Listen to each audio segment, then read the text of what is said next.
오늘 본문 사도행전 21장에는요, 바울과 이방인 교회의 대표단과 야고보와 예루살렘 교회의 대표단이 만나게 되는 감격스러운 장면이 기록이 되어 있습니다. 이 예루살렘 교회 형제들은 바울이 율법을 존중하는 모습들을 성도들에게, 특별히 유대인 그리스도인들에게 보여줄 방안을 권면했고, 바울은 이 야고보의 권면을 그대로 수용을 합니다. 바울이 결레차 성전에 있을 때 하필 이때 소아시아에서 또 오순절 이 유대인의 명절을 지키기 위해서 올라온 유대인들이 바울을 보고 모함하면서 고발하고 소동을 일으켰고, 무리는 이 바울을 죽이려고 성 밖으로 끌고 나갑니다. 오늘 이 본문 단락부터 이제 사도행전의 종반부에 돌입하게 됩니다.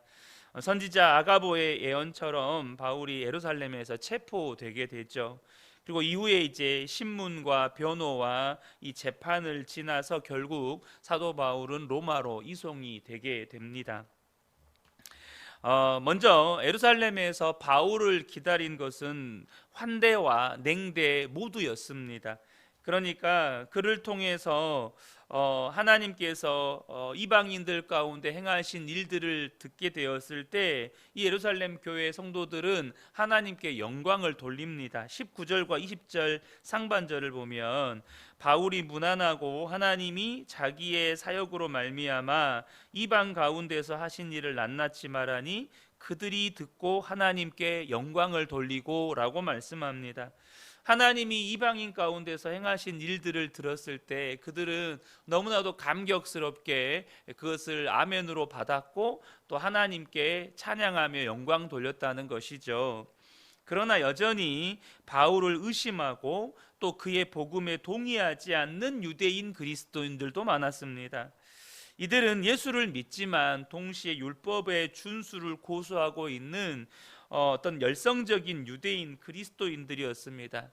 특별히 이들은 바울이 율법을 무시한다고 오해를 하고 있었어요. 21절을 보면 내가 이방에 있는 모든 유대인들을 가르치되 모세를 배반하고 아들들에게 할례를 행하지 말고 또 관습을 지키지 말라 한다 함을 그들이 들었도다. 여러분, 이것이 오해인 것이 우리가 이전에 바울이 2차 전도 여행 때 디모데, 바울의 제자죠, 디모데를 만나게 되잖아요. 그런데 이 디모데가 엄마는 유대인이고 아빠는 헬라인이었습니다. 그런데 디모데가 정말 신실한 그리스도인이다 보니 이 디모데를 사역자로 세워서 이제 유대인들도 사역하면서 또 이방인들도 사역을 하려고 하는데, 유대인과 이 디모데 사이에는 장벽이 하나 있었습니다. 그게 뭐냐면 어쨌든 바울은 이방인 지역에서 살고 있었기 때문에 유대인들의 눈에는 디모데가 이방인처럼 비춰지는 거죠. 그래서 바울이 이 디모데에게 어떤 일을 하냐면 할례를 행하게 합니다. 할례를 행함으로 말미암아서 이 유대인들과 사역을 할 때 디모데에게 장애물이 없도록 디모데를 그렇게 배려한 것이죠. 그러니까 바울은 이 할례를 행하는 거나 이런 것들을 반대한 사람이 아니에요. 단지 구원을 받음에 있어서 할례를 받아야 구원받는다, 이것은 아니라는 것입니다. 예수를 믿어야 구원받는다, 이 복음을 가르쳤던 것이지 할례를 받지 말라, 유대인의 율법을 철저하게 배격해라, 이것을 가르치는 게 아니었다는 거예요. 그런데 지금 이들은 사도 바울의 이 말 중에 예수 믿어야 구원받지 할례를 행해야 구원받는 게 아니다라는 이 말을 바울이 율법을 배격하고 모세를 배반하고 무시한다고 오해를 하고 있는 거예요. 그래서 교회 지도자들은 이 열성적인 유대 그리스도인들의 오해를 바로잡기 위해서 바울에게 성전에 들어가서 이 서원한 이들과 함께 이들을 데리고 가서 결례의식을 행하고 바울이 대신 비용을 지불할 수 있게끔 함으로 바울도 율법을 존중하는 사람이구나 라는 것을 보여주라는 것이죠. 유대인들의 오해를 풀도록 권면한 것입니다. 그래서 3절 24절 보면 우리가 말하는 이대로 하라. 서원한 네 사람이 있으니 네 사람이 우리에게 있으니 그들을 데리고 함께 결례를 행하고 그들을 위하여 비용을 내어 머리를 깎게 하라. 그러면 모든 사람이 그대에 대하여 들은 것이 사실이 아니고 그대도 율법을 지켜 행하는 줄로 알 것이라. 그러니까 유대인 그리스도인들의 바울에 대한 오해를 풀어주기 위해서 바울에게 이 유대인의 결례를 따라서 너도 거기 좀 참여를 해라. 이렇게 할 때 바울은 어떻게 하냐면 그것을 그대로 수용합니다. 바울이 아무런 토를 달지 않고 그대로 따르기로 수용한다는 거예요. 그러니까 여러분 우리가 여기에서 바울을 통해서 배워야 할 것이 뭐냐면 그는 구원의 본질에 해당하는 것이 아니라면 진리에 대한 것이 아니라면 편협한 원칙론을 고집하지 않았다는 것입니다. 그는 상황에 따라 복음에 대한 바른 이해를 토대로 얼마든지 상황에 따른 융통성을 발휘할 수 있는 성숙한 사람이었다는 거예요. 많은 성도님들이 좋아하는 사도 바울의 대표적인 고백이 있습니다. 빌립보서 4장 13절의 말씀인데요. 다들 아시는 말씀이고 암송하시는 말씀일 거예요. 내게 능력 주시는 자 안에서 내가 모든 것을 할 수 있느니라. 얼마나 아름답고 또 복된 이런 믿음의 고백입니까? 그런데 많은 성도님들이 이 말씀 이 구절 자체로만 독립적으로 떼서 읽고 암송하는 경우가 많아요. 그래서 이 말씀의 의미를 하나님이 주시는 능력으로 나는 불가능한 일도 행할 수 있다. 하나님이 내게 주신 은혜로 내가 감당하기 힘든 일도 얼마든지 감당할 수 있다. 이런 식으로 많은 분들이 이해를 합니다. 물론 그렇게 이해를 해도 그 말씀이 틀렸다라고 말할 수는 없습니다. 그런 의미도 가지고 있기 때문이죠. 그런데 여러분, 저와 여러분이 성경을 바르게 이해함에 있어서 언제나 성경 해석의 황금률을 따르셔야 합니다. 그것은 뭐냐면 성경은 앞뒤 문맥을 통해서 그 의미를 이해하고 파악하셔야 된다는 거예요. 그러면 이 빌립보서 4장 13절에 앞에 어떤 말씀이 나와 있는지를 먼저 파악하고 이 13절을 이해를 해야 13절이 정확하게 무엇을 우리에게 말씀하고 있는지, 사도 바울이 뭘 말씀하려고 하는지를 이해하게 된다는 겁니다. 11절과 12절을 보면 내가 궁핍함으로 말하는 것이 아니라 어떠한 형편에든지 나는 자족하기를 배웠노니 나는 비천에 처할 줄도 알고 풍부에 처할 줄도 알고 모든 일 곧 배부름과 배고픔과 풍부와 궁핍에도 처할 줄 아는 일처의 비결을 배웠노라. 그러니까 사도 바울이 뭘 배웠다는 거예요? 자기는 자족할 줄 아는 영적인 비결을 하나님 안에서 배웠다는 거예요. 자기는 가난에 처할 줄도 알고 풍부에 처할 줄도 알고 이런 형편에도 처할 줄 알고 저런 형편에도 처할 줄 알고 유대인들을 만나면 유대인들에게 맞출 줄도 알고 이방인을 만나면 이방인에게 맞출 줄도 알고 가난한 상황에 처하면 가난에 처할 줄도 알고 부유한 사람을 만나면 풍부한 사람, 부유한 사람에게도 자기는 맞출 수 있다라고 고백하는 거예요. 그러니까 여러분, 바울은요, 복음을 위해서 누군가에게 십자가 복음을 전하고 저 사람을 구원하는 일을 위해서 진리를 타협하는 것이 아니라면 어떤 형편에도 처할 줄 아는 유연함과 성숙한 포용력을 가지고 있는 사람이었다는 것입니다. 저는 우리 근혜교회의 모든 성도님들이 이와 같은 유연함과 성숙한 포용력이 있게 되기를 축복합니다. 나와 다름에 대한 이해와 수용이 바로 그것입니다. 나와 다름에 대한 이해. 여러분, 우리는 다 달라요. 저와 여러분이 살아온 삶의 성장 배경이 다 다르고 하나님께서 저와 여러분을 지으실 때 만드신 그 고유의 기질과 성향이 다릅니다. 요즘에 우리 MZ세대 10대 아이들 보면 MBTI 이야기 많이 하잖아요. 사람의 성향, 기질, 그 다름에 대한 여러분 우리가 이해함이 우리에게는 필요합니다. 우린 다 달라요. 똑같은 현상을 보고 바라보는 시각이 다르고 그것을 해석하는 여러분 해석력 또한 다릅니다. 사람은 다 자기가 가진 어떤 성장 배경이나 이해의 배경에서 그것을 해석하려고 하거든요. 자기가 가지고 있는 인간 이해를 바탕으로 그 사람을 해석하려고 합니다.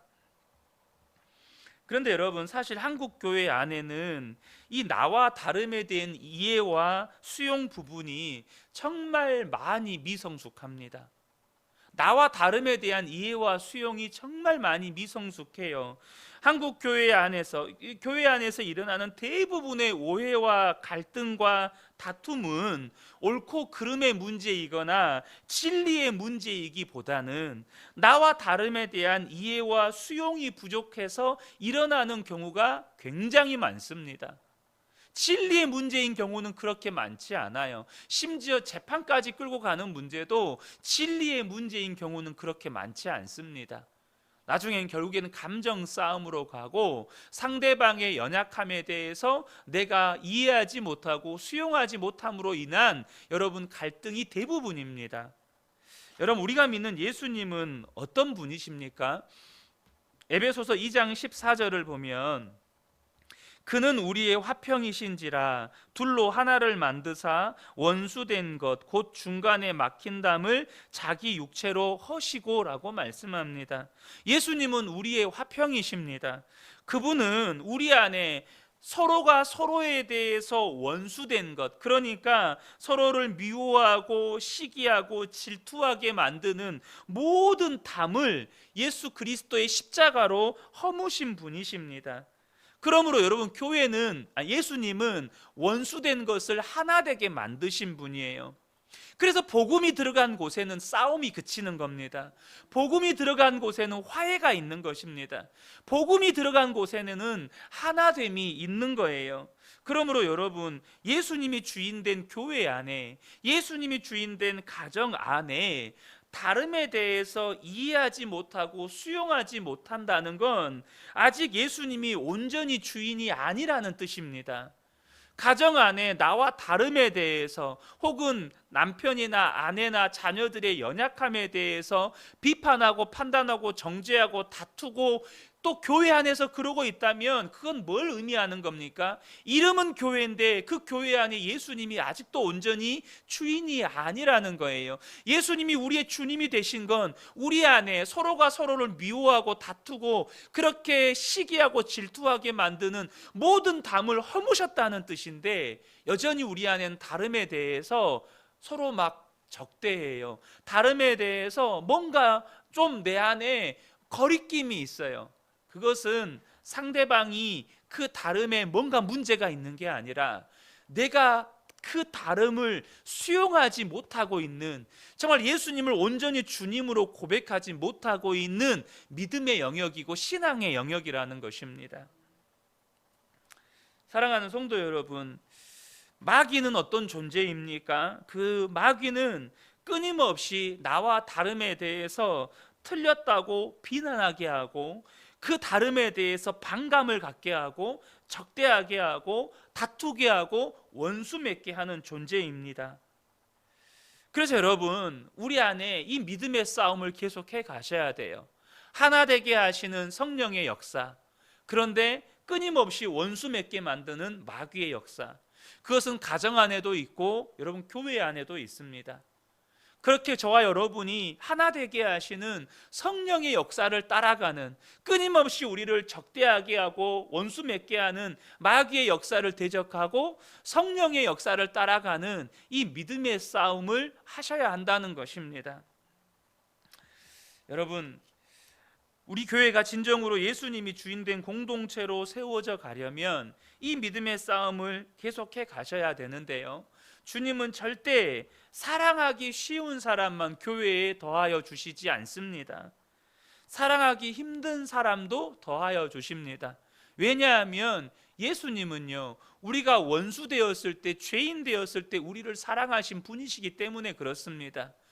원수된 자를 여러분 사랑으로 녹여버리신 분이 예수님이십니다. 그 사랑을 받은 우리이기 때문에 때로 주님은 교회 가운데 사랑하기 힘든 사람을 보내주십니다. 심지어 원수 같은 사람을 보내주시기도 하십니다. 그 모든 원수된 것을 허무신 예수님이 교회의 주인이시기 때문에, 또한 가정의 주인이시기 때문에 그분 바라보고 그분의 사랑의 은혜를 구할 때 주님이 가정 안에서도 교회 안에서도 역사하시는 것입니다. 자, 오늘 본문을 계속해서 보면 이 지도자들의 의견을 수용한 바울은 교회로부터 오는 냉대는 피했지만 이 유대교로부터, 이 열성적인 유대교도들로부터 난데없는 박해를 받게 됩니다. 어이없게도 아시아에서 온 유대인들의 오해가 그 발단이에요. 27절부터 29절을 보면 그 이래가 거의 참에 아시아로부터 온 유대인들이 성전에서 바울을 보고 모든 무리를 충동하여 그를 붙들고 외치되 이스라엘 사람들아 도우라, 이 사람은 각 처에서 우리 백성과 율법과 이곳을 비방하여 모든 사람을 가르치는 자인데 또 헬라인을 데리고 성전에 들어가서 이 거룩한 곳을 더럽혔다 하니, 헬라인을 데리고 들어가서 성전을 더럽혔다는 거예요. 이 유대인의 율법에는 이방인은 성전에 들어올 수가 없거든요.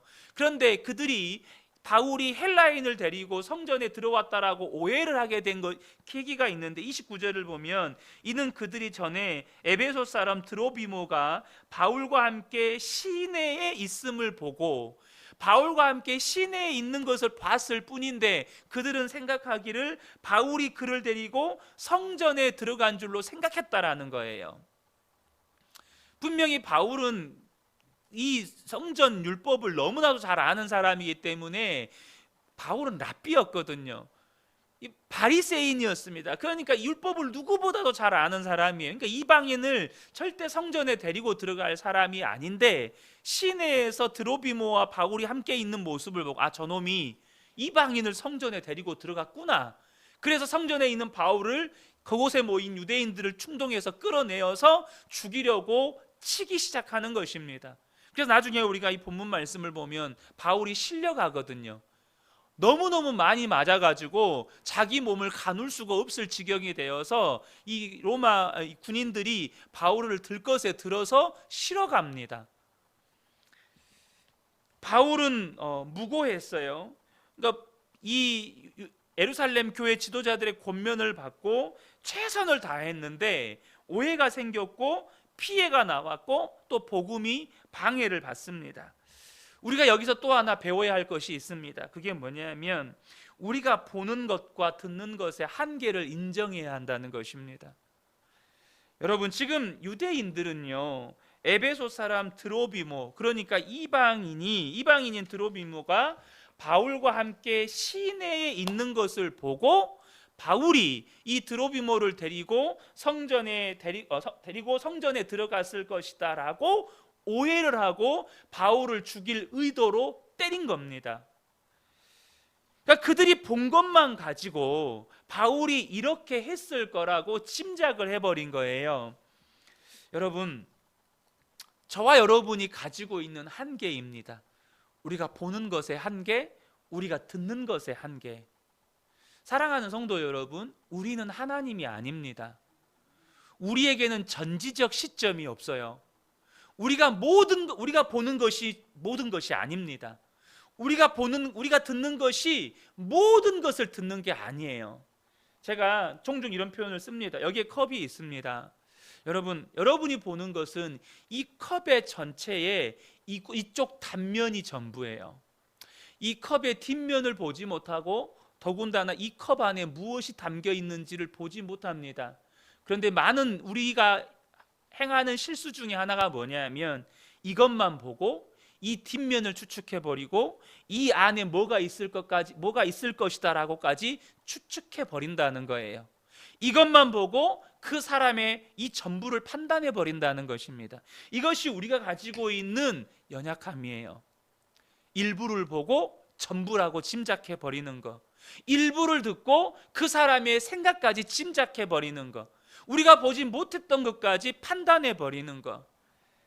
여러분, 이것이 우리 안에 정말로 교회 안에, 가정 안에 관계를 깨뜨리는 무서운 적입니다.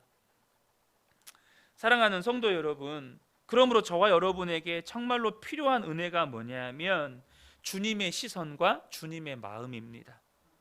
성도를 대할 때, 어떤 성도가 하는 말을 들었을 때, 어떤 성도의 행동을 보았을 때, 또 교회 안에서, 가정 안에서 일어나는 어떤 일을 보았을 때, 내가 보고 있는 그 단면, 내가 듣고 있는 그 일부 사실만 가지고 판단하는 것이 아니라 그것을 주님의 시선으로 바라볼 수 있고 주님의 마음으로 해석할 수 있는, 주님의 마음으로 그것을 해석할 수 있는 은혜가 우리에게 필요하다는 겁니다.